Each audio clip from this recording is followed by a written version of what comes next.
l'interview Écho ce matin, focus sur l'or, un marché qui pèse à lui seul 12 000 milliards de dollars et dont l'évolution retient évidemment l'attention de nombreux analystes financiers. Aujourd'hui, on va en parler avec Thomas Andrieux, auteur spécialisé dans la finance. Bonjour Thomas Andrieux, vous êtes en duplex avec nous. Merci.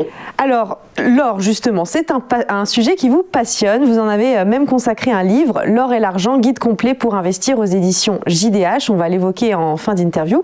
Mais d'abord, on va revenir sur l'évolution de l'or ces derniers mois, ces dernières années. Comment a-t-il progressé ? Alors, c'est vrai que ces dernières années, l'or a globalement surperformé, c'est-à-dire que depuis 2016, dès que les banques centrales, notamment la Fed aux États-Unis, ont commencé à remonter progressivement les taux, eh bien, on a eu un mouvement haussier sur l'or. Ce mouvement haussier, il s'est poursuivi. On a eu un signal clair d'achat aussi en 2018, à partir du moment où les taux directeurs ont commencé à stagner, puis à diminuer en 2019. Tout ça, ça a été un signal clair de long terme acheteur pour 3-4 ans sur l'or. Et effectivement, depuis ces dates-là, l'or est en nette performance positive. Aujourd'hui, l'or, il a été renforcé par la crise sanitaire. On approche des 1750 dollars à l'heure où je parle. Donc c'est un or qui reste globalement fort. Mais ce qu'il faut retenir aussi, c'est que la crise sanitaire, elle s'est inscrite dans un cycle économique naturel et donc que l'or s'est renforcé doublement, à la fois du fait de la structure cyclique économique et de la crise sanitaire. Donc c'est vrai que ces dernières années, ces derniers mois, excepté la correction des derniers mois, eh bien l'or reste très fort. L'or a été vraiment un des grands actifs gagnants des dernières années. Et l'or est toujours très attrayant en période de crise ? Bien sûr, tout à fait. L'or, d'ailleurs, c'est un actif qui est très fiable. C'est un actif même économique, pour reprendre une des phrases de mon livre. C'est un actif économique au sens où l'or réagit, comme on peut le voir sur le graphique ici, au taux réel. C'est-à-dire que quand la situation économique tend à se dégrader, eh bien souvent les taux ont tendance à diminuer. Ça veut dire que la rémunération nette du capital diminue, et donc c'est plus préférable d'avoir de l'or. L'or, on achète de l'or pour stériliser son capital. Si la rémunération du capital augmente, on va avoir tendance à vendre l'or, et si elle diminue en temps de crise, on va avoir tendance à acheter de l'or. Donc ça, c'est une constante sur le prix de l'or. Donc vous l'avez dit, l'or est en hausse depuis 2016. Vous avez noté d'ailleurs une correction depuis août 2020. En août, justement, il avait touché un plus haut historique à 2067 dollars avant de se replier, mais la barre historique des 2000 dollars avait été dépassée. Comment expliquer ce phénomène ? Alors c'est vrai qu'effectivement, depuis l'été 2020, on assiste à une correction. Aujourd'hui, je crois qu'entre août 2020 et mars 2021, la correction est d'à peu près 16%, 20% si on prend le point bas des derniers jours.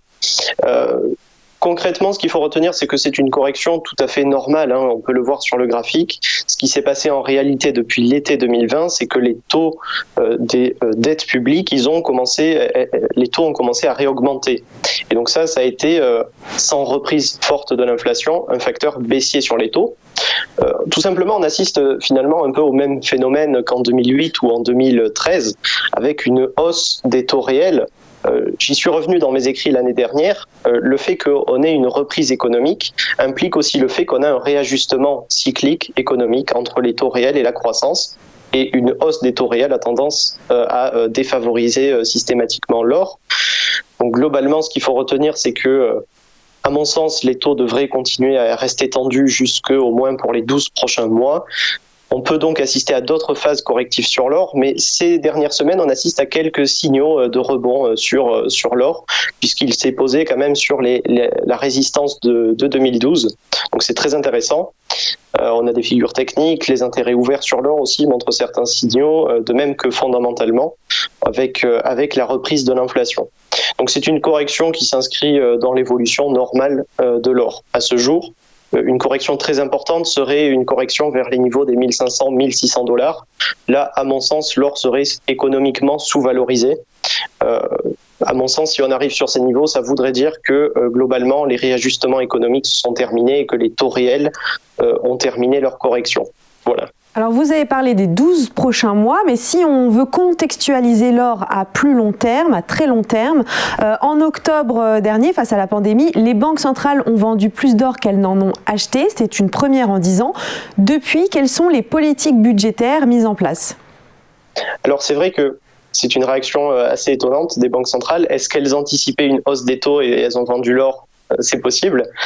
En tout cas, les banques centrales, pour peut-être revenir sur ce point d'abord, sont des acteurs majeurs du marché.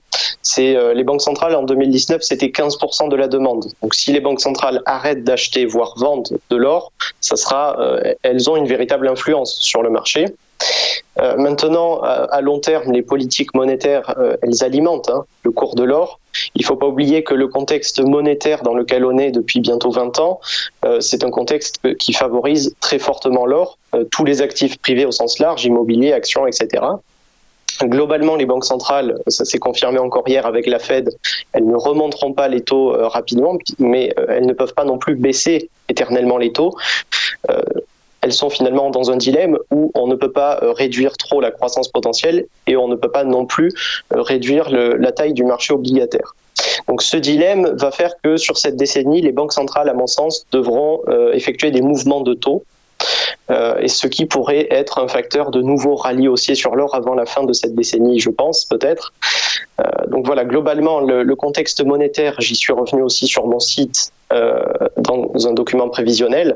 On devrait avoir des mouvements de taux qui pourraient bénéficier aussi à l'or. Globalement, à très long terme, l'or bénéficie des politiques monétaires et budgétaires. À chaque fois qu'il y a un déficit, à chaque fois qu'il y a une chute des taux directeurs, c'est statistiquement très bénéfique pour l'or. Est-ce qu'il y a d'autres facteurs qui vont influencer le cours de l'or ? Voilà, vous venez d'en citer un, on parlait aussi du cours de dollar. Est-ce qu'il y a d'autres facteurs ? Bien sûr, tout à fait. Alors le principal facteur, comme on l'a dit, ce sont les taux réels. Mais l'autre élément à saisir aussi, c'est que 70% de l'offre d'or, elle est assurée par les compagnies minières. Donc nécessairement, les budgets alloués à la recherche d'or, les budgets nécessaires pour l'extraction d'or sont très corrélés au cours de l'or. Donc si dans les prochaines décennies, on a une pénurie d'or dans les stocks naturels, il y aura systématiquement une influence sur le prix. Il y a déjà aujourd'hui une influence sur le prix. Après, évidemment, il y a d'autres facteurs. L'inflation en est un. Aujourd'hui, elle est faible, cette inflation. Si demain, elle venait à revenir avec la reprise, ça pourrait être aussi un facteur qui limiterait les risques correctifs. Donc il y a divers facteurs, bien évidemment. Des indicateurs aussi, comme les indicateurs futurs sur l'or. Donc l'or, c'est un actif économique qui est très lié aux variables économiques, de tension, de détente du risque économique, selon des logiques très cycliques. C'est pour ça aussi que je me suis particulièrement intéressé à l'or. Alors justement, Thomas Andrieux, on va maintenant revenir sur vos activités. Elles sont nombreuses. À seulement 18 ans, je crois, vous avez signé plusieurs ouvrages sur la finance. Votre site andrieuxthomas.com comporte de nombreuses publications, des prévisions aussi pour décrypter au jour le jour les grandes tendances des marchés. Et puis, je le disais en introduction, le mois dernier, vous avez signé le livre « L'or et l'argent, guide complet pour investir » aux éditions JDH. Quel est l'objectif de ce livre ? Alors, l'objectif de ce livre, c'est avant tout, des livres sur l'or, il y en a, mais l'objectif central de ce livre, moi je suis initialement plutôt dans les écrits économiques et financiers, l'objectif central, c'est surtout d'apporter une prospective économique et monétaire et les influences possibles sur le prix de l'or à très long terme. Ça, c'est le cœur du propos. Après, dans ce livre, je reviens aussi brièvement sur l'histoire des métaux dans une première partie, de l'or et l'argent. Après, je reviens également sur les facteurs fondamentaux qui influencent le cours de l'or. Et justement, ensuite, cette prospective économique qui est aussi le cœur du propos de ce livre. Et c'est vrai que ce livre sur l'or, j'ai voulu vraiment aussi l'écrire parce que l'or, c'est un actif économique et j'écris beaucoup sur l'économie. L'objectif de ce livre, je rappelle, L'or et l'argent, guide complet pour investir aux éditions JDH. Oui, tout à fait. Alors ce livre, comme je le disais, je l'ai écrit parce que j'écris beaucoup sur l'économie initialement. Sur mon site, vous retrouverez de nombreux écrits économiques. J'ai publié pas mal d'articles ces derniers jours sur l'or aussi.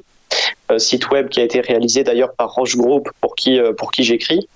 Donc ce livre, l'objectif, c'est dans une première partie de revenir brièvement sur l'histoire des métaux, de revenir également sur les facteurs qui font le prix de l'or, et aussi dans une troisième partie, c'est le cœur du propos de mon livre, revenir sur justement une prospective économique et monétaire à long terme, pour essayer aussi de contextualiser l'or à très long terme et donner une visibilité Et enfin, démontrer justement le fait que l'or, eh bien, ça sert avant tout à stériliser le capital, si on peut dire. C'est un actif finalement éternel. Dernière question très rapide, Thomas Andrieux. D'où tenez-vous cette passion pour la finance ? Alors là, je crois que je n'ai même pas la réponse exacte. J'ai toujours été très curieux, peut-être trop aux yeux de certains. Mais c'est vrai que oui, j'attache aujourd'hui une grande importance à l'économie, au secteur financier. J'ai été pris finalement aussi dans un engrenage qui me passionne. Aujourd'hui, je suis demandé pour de très nombreux écrits. Je travaille pour près de 6 médias financiers aujourd'hui. Donc c'est une dynamique globale, mais c'est vrai que j'ai toujours été très curieux de connaître des tendances à venir, savoir ce qui va se passer dans 2 ans, 10 ans, 100 ans. C'est toujours passionnant, je trouve. Et c'est vrai que l'économie, la finance, font le monde, hein, et c'est vrai que ça permet de répondre justement de manière très pertinente à toutes ces questions d'avenir. On vous souhaite de continuer sur cette lancée, très beau parcours. Merci beaucoup Thomas Andrieux d'avoir été avec nous. Dans quelques instants, on va faire un petit point sur la bourse.